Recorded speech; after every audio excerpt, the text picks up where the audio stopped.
My name is Elisa from Chicago. I am 60 years old now. I owned a big building company. Elisa Construction was my life's work. My husband died 5 years ago. I felt very lonely after that. I joined a gym to stay fit. The place was clean and modern. I met a young trainer there. He was 20 and very handsome. He was polite and kind to me. His name was Michael Johnson then. He helped me with my workouts. We talked about life and dreams. He said he respected older women.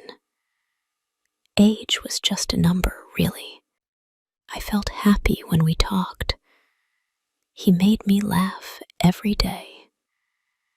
We had coffee after gym sessions. I told him about my business. He listened with great interest, always. His eyes were warm and caring. I began to trust him completely. Love grew in my old heart. He said I was beautiful inside. My age did not matter much. We started dating after 2 months. I felt young again with him. He was very romantic and sweet. He brought me flowers each week. I bought him expensive gym clothes. He smiled and kissed me gently. We went to nice restaurants together. Other people stared at us sometimes. I did not care about their looks. Love has no age limits ever. He asked me to marry him. The ring was small, but beautiful.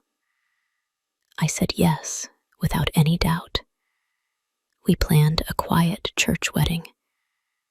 The ceremony was simple and lovely. I felt like a young bride.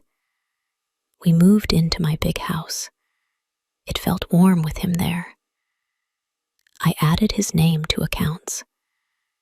He was my husband now, officially. He quit his job at gym. I supported us with company money. We traveled to Europe that summer. Paris was romantic and perfect then. He took many photos of us. We looked happy in every picture. Back home, he seemed more distant. He spent time on his phone. He said he was planning surprises.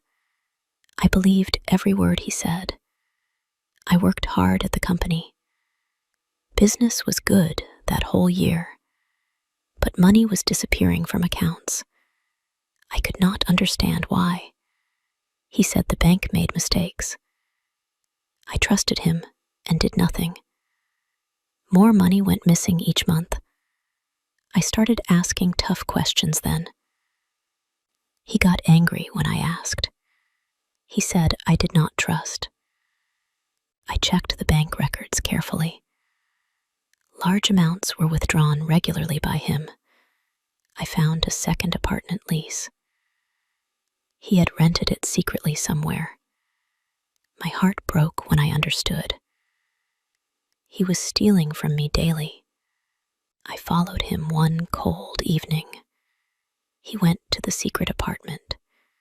I climbed the stairs very quietly. My hands were shaking with fear. I looked through the window carefully. He was with a young girl. They were kissing on the couch. She looked 20 years old, too. I opened the door with rage. They jumped up, looking very scared. I screamed at him through tears. How could he betray me so? He laughed and showed no shame. His mask finally came off then. He said I was just money, nothing more than an old wallet. The girl looked at me sadly. She did not know about me. I ran home, crying and broken. Everything I believed was a lie. I called my lawyer that night. Divorce papers were filed quickly then, but most money was already gone. My accounts were nearly empty now. The company began to fail fast. I could not focus on work. Clients left for other builders quickly. My reputation was completely ruined somehow.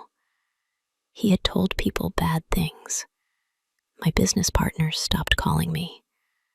The divorce took 6 long months.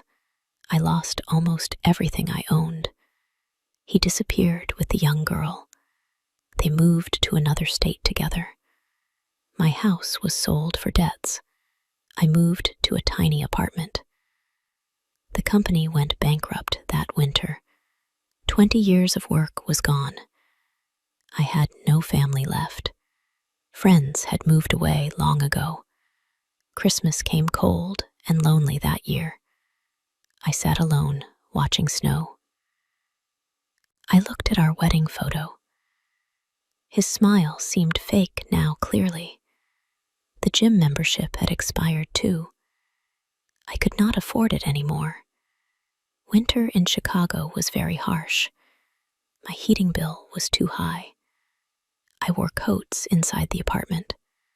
Food was bread and cheap soup. I walked the snowy streets daily. Old memories haunted me constantly then. I passed the gym where we met. The windows were bright and warm. Young couples worked out together inside. I remembered our first conversation clearly. He had played his part perfectly. Every word was planned and fake. I was just another lonely target. He had done this before, clearly. Spring came, but brought no hope. My health was getting worse daily. I coughed and felt tired always.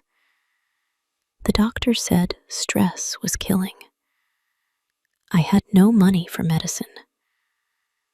The free clinic was far away. Summer was hot and miserable too. My tiny apartment had no air.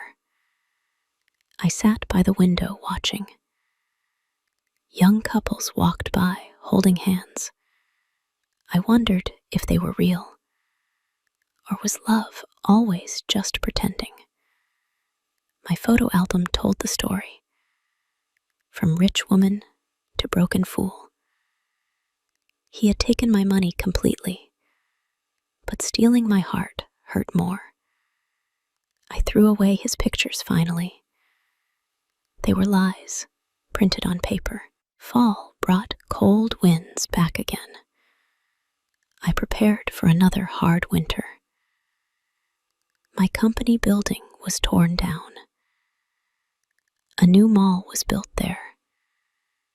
Everything I had built was gone. Only memories remained with me now.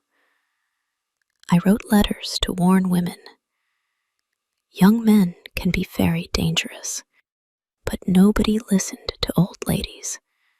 They had to learn pain themselves. My story ends with this lesson. Love should be built on truth. Not all young men are bad, but some hunt for lonely hearts. I learned this truth too late. My life was almost completely over. The snow falls on Chicago streets. I watch it from my window. My wedding ring sits in drawer. I cannot wear lies any more clearly.